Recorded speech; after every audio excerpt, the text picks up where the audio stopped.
গরমের মধ্যে আখের রস খেতে হয়, ঠিক আছে? এই যে, ঠিক আছে?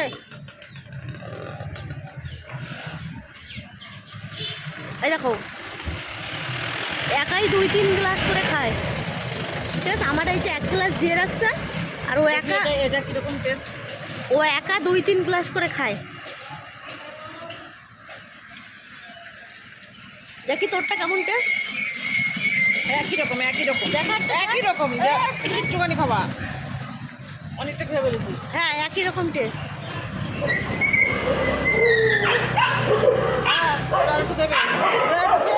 গরমে গরমে গরমে বেশি বেশি করে আখের রস খাবা, আর বেশি বেশি করে জল খাবা, ঠিক আছে? আমরা কিন্তু প্রতিদিন আখের রস খাই। ওকে, বুঝছো না বুঝো নাই? এই কিছু কিছু কিছু জ্ঞান দিয়ে দাও, দর্শকদের কিছু জ্ঞান দিয়ে দাও। হ্যাঁ, গরমে সবসময় ঠান্ডা খাওয়ার চেষ্টা করবা।